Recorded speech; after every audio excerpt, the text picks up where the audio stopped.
ಅದೆಲ್ಲ ಅದು power TV ಜೊತೆನಲ್ಲಿ ಪಬ್ಲಿಕ್ ಟಿವಿ. ರಂಗನಾಥ್ ಬಾಯೇ ಬಿಚ್ಚಿಲ್ಲ.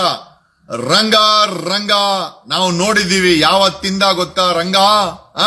ನಿಮ್ಮ ಹವಾಯಿ ಚಪ್ಪಲಿಯಿಂದ ನಾವು ನೋಡಿದ್ದೀವಿ. ಧರ್ಮಸ್ಥಳದ ಹತ್ಯಾಕಾಂಡದ ಬಗ್ಗೆ ನಿಮ್ಮ ಟೀಮ್ ಹೇಳ್ತಾನಂತೆ ಪಬ್ಲಿಕ್ ಟಿವಿ. ರಂಗನಾಥ ಹವಾಯಿ ಚಪ್ಪಲಿ ರಂಗನಿಂದ ನಾವು ಕೇಳ್ತಾ ಇದ್ದೀವಿ. ಏನೋ ಈ ಧರ್ಮಸ್ಥಳದ ಹತ್ಯಾಕಾಂಡನ ರಿಪೋರ್ಟ್ ಮಾಡಬೇಡಿ ಅಂತ ಹೇಳ್ತಾನಂತೆ. ರಂಗನಾಥ್ ಚಿಪ್ಪನ್ನ ಇದ್ದಂತ ಹೇಳದಂತ ಸುಳ್ಳುಗಾರಲ್ಲ ತಾವು. ಈಗ ಆ ಮಟ್ಟಕ್ಕೆ ಬಕೆಟ್ ಹಿಡಿದು ದಿಕ್ಕ ತಪ್ಪಿಸುವಂತ ಕೆಲಸ ಯಾಕೆ ಬೇಕು ರಂಗನಾಥ್? ಯಾಕೆ ಧರ್ಮಸ್ಥಳದ ಹತ್ಯಾಕಾಂಡದ ಬಗ್ಗೆ ಯಾಕೆ ತುಟಿ ಬೀಸ್ತಾ ಇಲ್ಲ ರಂಗನಾಥ್? ನಾವು ಕೇಳ್ಬೋದಲ್ವಾ? ಏನಾದ್ರೂ ನಿಮ್ಗೆ ಇನ್ಫ್ಲೂಯೆನ್ಸ್ ಏನಾದ್ರು ಆಗಿದೆಯಾ ಅಥವಾ ಏನಾದ್ರೂ ಇನ್ಫ್ಲೂಯೆನ್ಸ್ ಆಗಿ ಏನಾದ್ರು ಬಂದಿದೆಯಾ? ಎಲ್ಲ ಕೇಳ್ಬೇಕಾಗತ್ತೆ.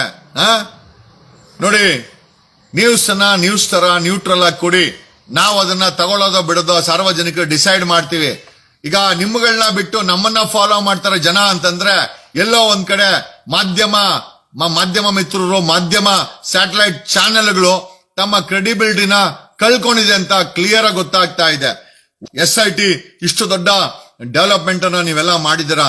ಖಂಡಿತವಾಗಿ ನಿಮ್ಮನ್ನೇನೇ ಗದರ್ಬೋದು, ಕೇಳ್ಬೋದು. ಬಟ್ ಆದ್ರೆ ನೀವು ಮಾಡ್ತಾರಂತ ಕೆಲಸ ನಿಜವಾಗ್ಲೂ 6 ಕೋಟಿ ಕನ್ನಡಿಗರು ತುಂಬಾ ಸಂತೋಷವಾಗಿದ್ದಾರೆ. ಇದೇ ರೀತಿ ಮುಂದುವರಿಸಿ. ಈ ಕೇಸು ಒಂದು ಘಟ್ಟಕ್ಕೆ ಹೋಗಿ ಆರೋಪಿಗಳಿಗೆ ಅರೆಸ್ಟ್ ಮಾಡಿ ಜೈಲ್ಗೆ ಹಾಕ್ಬೇಕು ಅಂತ ಹೇಳ್ತಾ ಥ್ಯಾಂಕ್ ಯು. ನಮಸ್ಕಾರ ಕರ್ನಾಟಕ. ನಾನು ನಿಮ್ಮ ವಕೀಲ್ ಸಾಬ್ KN ಜಗದೀಶ್ ಕುಮಾರ್.